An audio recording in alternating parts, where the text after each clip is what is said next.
İzzet ve Celal sahibi Allah Azze ve Celle Subhane kitabında kul siru fil ard, de ki onlara yer üzerine bir seyir edin. Çıkın bir yer üzerine gezin. Bakın görün sizden öncekilerin akıbeti nece olmuştu.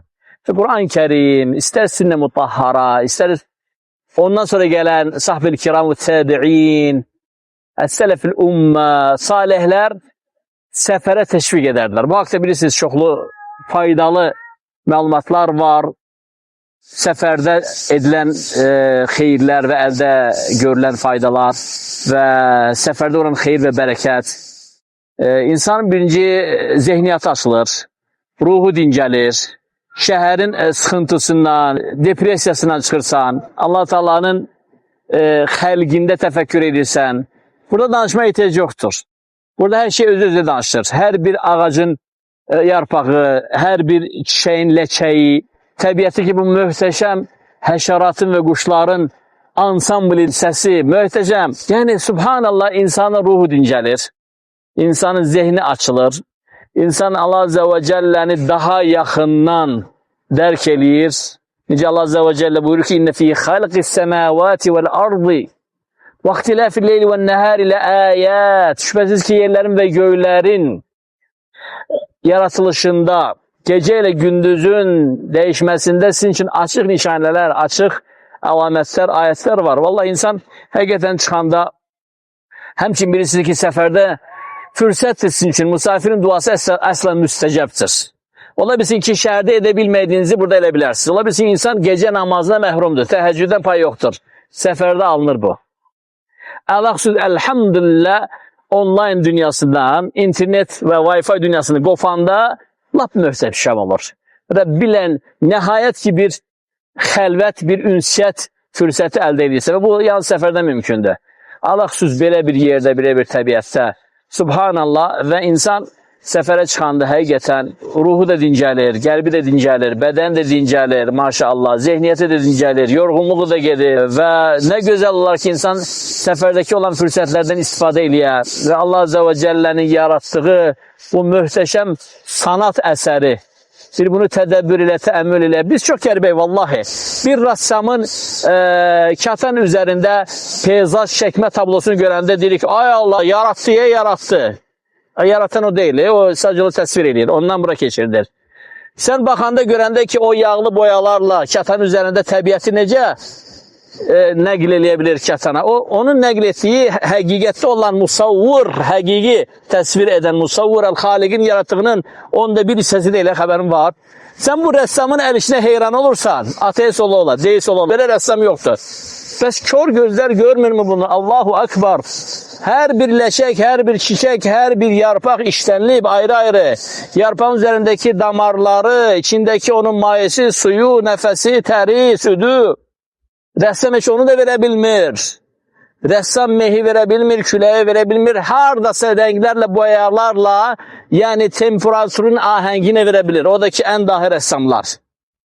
Bunu görürsən ve bunu sen böyük şey sayırsan. Doğrudan da böyük şeydir. Çünkü bu da Allah Teala'nın nişanelerindendir. Allah Azze ve Celle öz sıfətlerinden Adem'e verir. Biz de Adem'in evlatlarıyıq. Bizde de musavvur sıfəti var.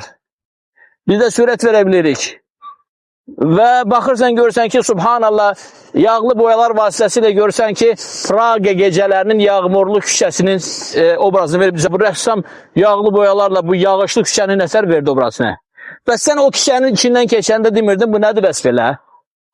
Yəni orijinalı qoyursunuz, dublikat A variantından ağzınız açıq qalır. Ayət axtarırsınız, ona görə Məkkə müşrikləri gəldilər, dedi ki, ya Muhammed, istəyirsən biz səni təsdiq eləyək, sən iman edək, Rəbbinə dinək ki, bizə açıq nişanə versin. Onlar neynəmək istədilər? Salihin gömü kimi açıq xariqə istədilər, yəni dağ yarılsın, nəsə dağdan, dağ boyda dəvə çıxsın, yəni xariqə istəyirlər. Amma Allah Azze ve Celle o xariqaları bundan öncə fürsət olaraq vermişdi. Bilirdi ki, onlar yalancıdırlar və iman etməyəcəklər və təqzib edəcəklər və peyğəmbərləri də öldürəcəklər, onların möcüzələrini məhv edəcəklər. Allah Teala bunu bilir. Allah Teala sonuncu peyğəmbərə bu fürsəti onlar üçün vermədi. Nə dedi? Muhammed de ki onlara, əgər onlar doğrudan da ayət, sənin haqq peyğəmbər, haqq ilə göndərilmiş peyğəmbər olmasının nişanəsini istəyirlərsə, Ne deyir? وَمَا مِنْ دَابَّةٍ فِي الْأَرْضِ Yer üzerinde ele bir hayvan yoktur ki. وَلَا طَائِرٍ يَطِيرُ بِجَنَاحَيْهِ Göy üzerinde kanat çırpan ele bir kuş yoktur.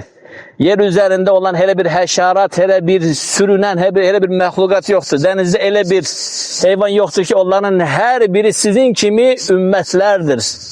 Yani onların da öz dili var, onların da öz memleketi var, onların da öz diyarı var, onların da öz ruzulanma vakti var. Ne nişan aktarırsınız? Bu nişaneleri görmeyenden sonra hansı nişane fayda verir? Zaten sizden önceki ümmetler peygamberlerden harika istediler. Harikaları yardım onlar için mucizeler gösterdim, hamısını tekzip elediler. Ya Muhammed'deki budur onların mucizeleri. Burada aktarsına mucize. وَمَا مِنْ دَابَّةٍ فِي الْأَرْضِ وَلَا طَائِرٍ يَطِيرُ بِجَنَاحَيْهِ إِلَّا أُمَمٌ أَمْثَالُكُمْ Allahu Ekber. Oradan hakikaten وَكَأَيِّ مِنْ آيَةٍ فِي السَّمَاوَاتِ وَالْأَرْضِ يَمُرُّونَ عَلَيْهَا وَهُمْ عَنْهَا مُعْرِضُونَ Allah Teala'nın nişaneleri her yandadır. Köyde, yerde, tabiatta, göyle yerin arasında her yanda. Onlar onun yanından yan geçerler. Görmezden. Ne göre? Çünkü kalpler lahin ve gafildir. Kalpler kördür. Aslında kör olan başın üzerindeki olan gözler değil. Kör olan kalpteki olan gözdür. O görmür. Kulaklar, onların gözleri var ama görmür. Neyi? Hakkı, hakikati. Onların kulakları var, eşitmir. Onların kalbi var ama derk eləmir. Neyi? Hakkı, hakikati. Möcüze aktarırlar. Möcüze değil. Bak bu saçı ben oturmuşam. Bak bura çaydı. Bu da yarğandı. Yani bu kanunu kim koyup ki? Bu sabitli, ben onun üstüne otururam. Normalde ben bunun içine çöküp yerin altına gidebilirdim ve bir de o palçıklı gilin içinde məhv olardım. Yani bu özü de, bu nizamname özü de bir Allah Teala'nın alametidir ki bu möhkemdir, direktir, sabittir, üstünde otururam ve bu da kifayet kadar güçlü bir çaydır. O oradan gelir, yarğanı toxunmur, her şey yerinde sabit, ağaçlar yerinde sabit, nece var elə de illerle de akır. Allahu Ekber. Sen elədin bunu.